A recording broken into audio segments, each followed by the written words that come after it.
Nous sommes en guerre. Ce sont les mots chocs du président suite à l'annonce qu'une arme biologique se dirige actuellement vers la France. Le gouvernement appelle donc au confinement total de la population. Veuillez confiner ou vous mourrez. Veuillez confiner ou vous mourrez. Je vous demande aussi de garder le calme. Ah, on est bien mieux ici à l'intérieur, hein. Bon, parlons maintenant des armes biologiques. Tout d'abord, il faut savoir que l'utilisation d'armes biologiques remonte à quand même très loin. On peut estimer jusqu'au Moyen-Âge à peu près, voire même bien avant. Mais cela se résumait souvent à se balancer par exemple des cadavres dans la gueule, à donner de l'eau ou du vin usagé à l'ennemi, des couvertures sales et plein d'autres moyens. Ah bah avant il n'y avait pas de limite pour anéantir l'ennemi. Par exemple, en 1346, les Mongols ont catapulté des corps infectés par la peste dans la ville de Kaffa. Ou encore aussi en 1763, où les Britanniques étaient extrêmement sympas, ils ont distribué des couvertures contaminées par la variole aux Amérindiens, et il y a aussi plein d'autres exemples au cours de l'histoire. Mais ces personnes intelligentes qui balançaient les cadavres et qui donnaient la nourriture contaminée n'avaient aucune connaissance microbiologique et ne savaient pas que c'était des virus, des bactéries ou des toxines qui étaient à l'origine de tous ces morts. Ah bah même à l'époque, il y avait des génies, mais bon, pas du bon côté, comme d'habitude. Et comme on dit souvent, les humains ont toujours été extrêmement créatifs quand il s'agissait de nuire à autrui. Drop it.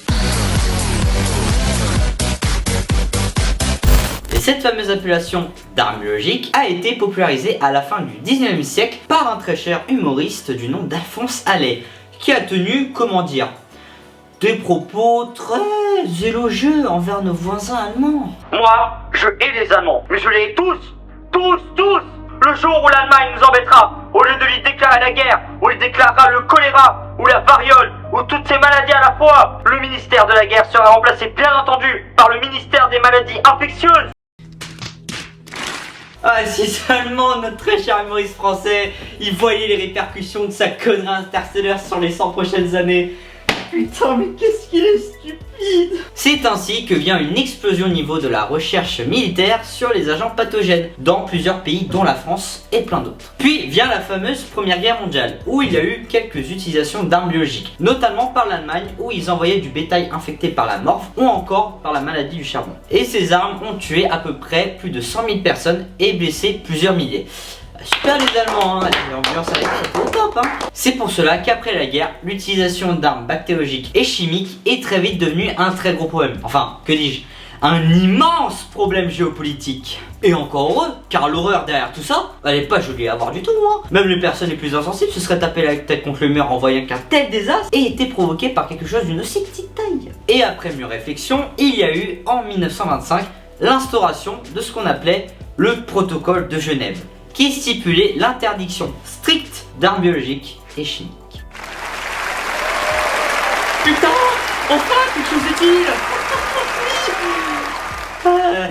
Si seulement c'était vrai.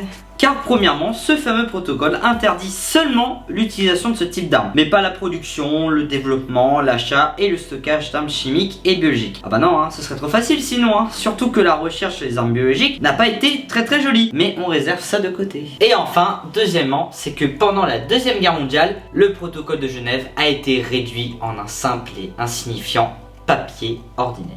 Puisque pendant la Deuxième Guerre mondiale, ça ne s'est pas réduit seulement qu'à l'utilisation de la maladie du charbon ou encore de la morve. Il y a eu aussi la toxine botulique, le choléra, la peste, le typhus et plein d'autres maladies qui se sont invitées à la fête. En solo, en duo, en squad, c'était la fête. Bon, avec beaucoup de morts, mais tranquille. Et comme si c'était pas assez, vient la guerre froide. Et pendant cette guerre, non, je vous rassure, il n'y a pas eu énormément d'utilisation d'armes biologiques pour nuire à autrui, sauf pendant la guerre de Corée. Et outre le peu d'utilisation qu'il y a eu pendant la guerre froide, il y a eu énormément de programmes de recherche. Surtout aux États-Unis et dans l'Union soviétique. Et surtout au tout début. Je précise bien au début, car vient une année très importante, 1972, en plein milieu de la guerre froide, qu'une convention sur l'interdiction des armes biologiques a été organisée, vu que le protocole de Genève n'était pas assez strict et que beaucoup de tensions se sentaient dans énormément de pays. Cette convention stipule l'interdiction et la production d'armes biologiques et à toxines. Comme ça, c'est clair, fini l'utilisation d'armes biologiques. Sauf que quelques pays ont décidé de continuer leurs recherches de leur côté, dont l'Union soviétique, qui a considérablement augmenté le nombre de centres de recherche, même s'ils avaient signé la convention. Et j'en suis sûr que vous allez me demander, bah pourquoi ils sont totalement cons? Eh bah c'est tout simple, puisque les soviétiques pensaient que les Américains n'étaient pas assez bêtes ou stupides pour abandonner la production ou l'utilisation d'armes biologiques. Mais tout est bien qui finit bien alors, vu qu'il n'y a pas eu énormément d'utilisation d'armes biologiques. Ben pas du tout. Ah bah à part la menace nucléaire, hein, il y avait aussi une menace bactériologique derrière cette guerre de mai 2. Et juste pour information, sur les stocks, enfin non, les stocks en majuscule d'armes biologiques dans l'Union soviétique s'élevaient à plusieurs centaines de tonnes. Puis on rajoute aussi des missiles balistiques intercontinentaux, c'est génial. Ah bah c'est pour vous dire à quel point les soviétiques ils étaient extrêmement prudents avant. Et dans ces stocks d'armes biologiques, on pouvait retrouver plusieurs des pires agents pathogènes qu'a connu l'humanité. Donc si on veut définir proprement le terme arme biologique, on pourrait dire que c'est une arme de destruction massive consistant à propager des micro-organismes ou des toxines qui tuent les êtres vivants. Maintenant, découvrons ensemble qui sont vraiment les armes biologiques.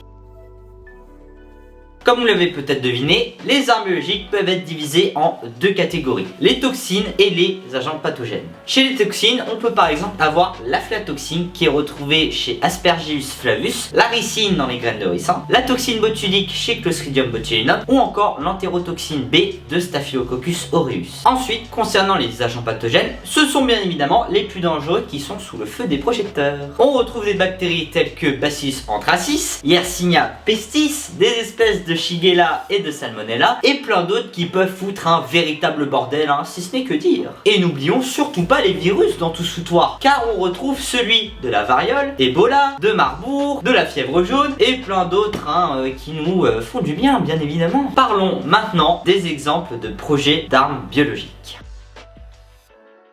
Alors tout d'abord, il faut savoir qu'il y a deux types de façons d'utiliser une arme biologique. La première façon est celle pour tester, essayer ou encore prévenir une attaque par arme biologique d'un autre pays, comme l'opération Sea Spray que j'avais mentionné lors de la vidéo des Serratia. Et un autre exemple de ce type d'utilisation que je vais vous parler, c'est le projet 112.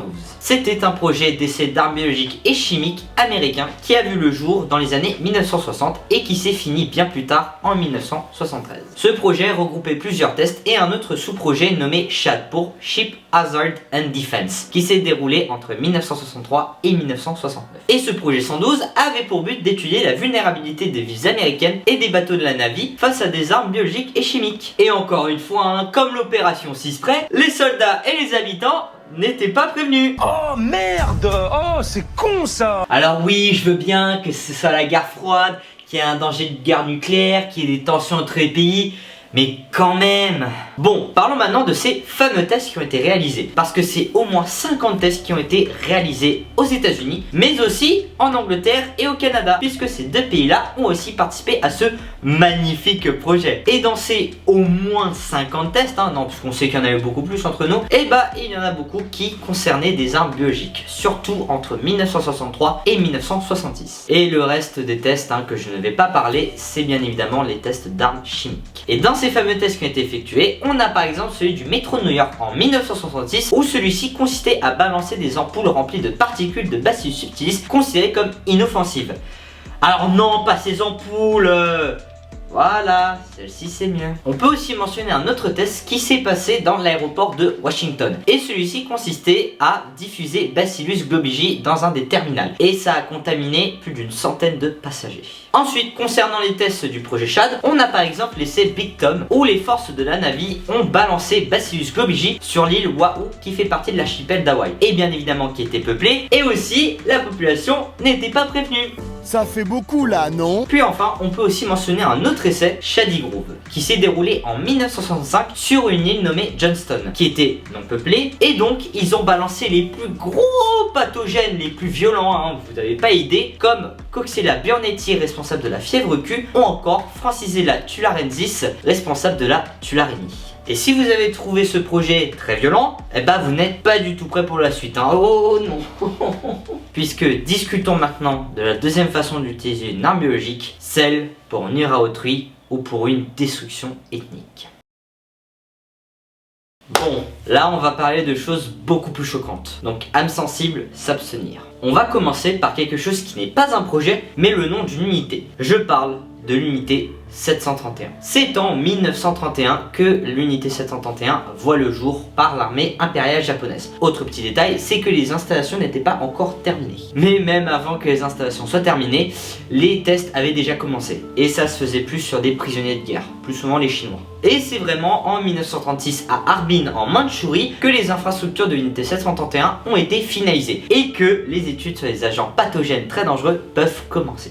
Cette unité était dirigée par Ishii Shiro, qui était un docteur et qui voulait dédier cette unité à une touchante et une bienveillante intention, qui était celle de la prévention des épidémies et à la purification de l'eau. Naïf que vous êtes si vous l'avez cru qu'une seule seconde. Eh oh là, eh oh, eh, on est dans un chapitre de destruction massive, hein. Ça veut dire ce que ça veut dire tout simplement. Puisque derrière cette intention douce et gentille se cache la production massive d'armes biologiques et des expériences d'une atrocité, enfin non, d'une horreur tout à fait sanglante et dénuée d'humanité.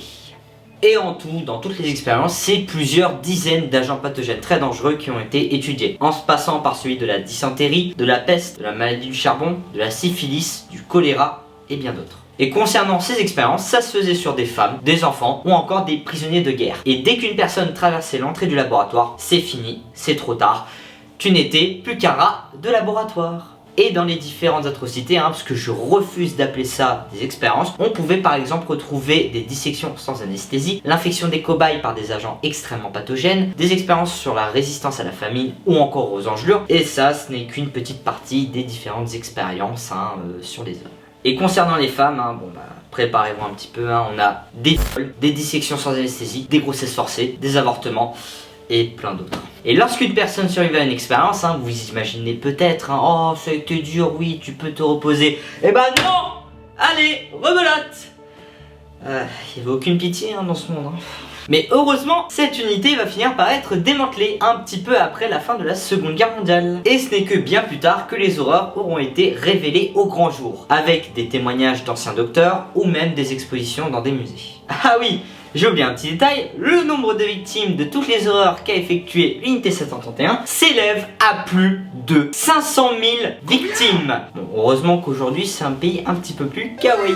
Poursuivons maintenant avec cette deuxième partie, le projet Coast. Ce projet est apparu en Afrique du Sud en 1981 et avait plusieurs buts comme l'entraînement des forces militaires, le développement d'armes biologiques et chimiques pour utilisation sur la population pour contrôler les foules ou encore la confection de vêtements protecteurs. Sauf que ça, c'était que sur le papier, puisqu'en réalité c'est un objectif très sombre qui se cachait derrière ce projet. Celui-ci était de contrôler la démographie de l'Afrique du Sud en éliminant seulement la population noire africaine. C'est immonde, les noirs ils vous ont rien fait Mais pourquoi cet objectif?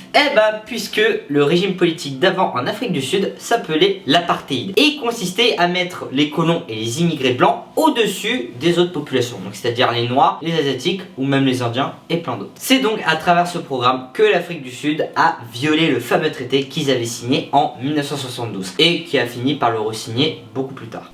Il y avait de sacrés tarés à l'époque, et c'est le cas de notre très cher Walter Basin qui était le fameux dirigeant de ce projet. Et pour vous la faire court et dire que l'essentiel, pour pas aller dans d'autres détails, notre très cher Walter Basin a travaillé sur énormément de projets, dont l'un qui l'a particulièrement amusé, qui était de créer une bombe que pour tuer les noirs.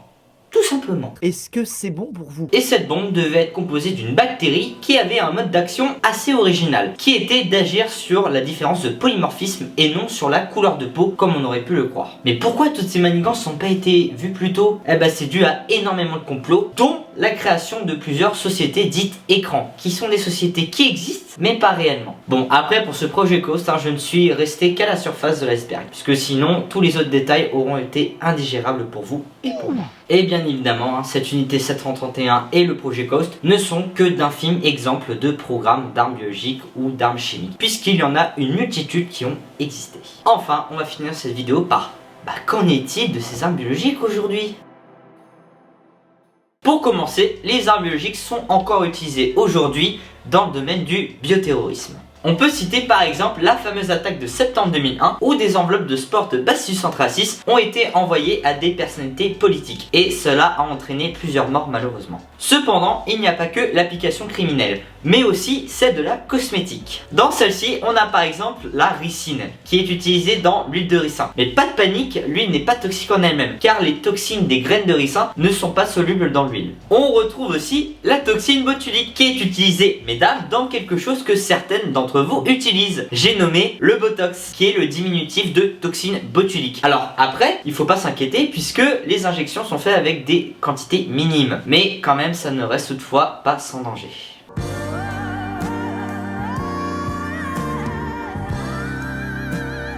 Puis on peut aussi avoir des applications pour le domaine du développement de vaccins ou encore de thérapie.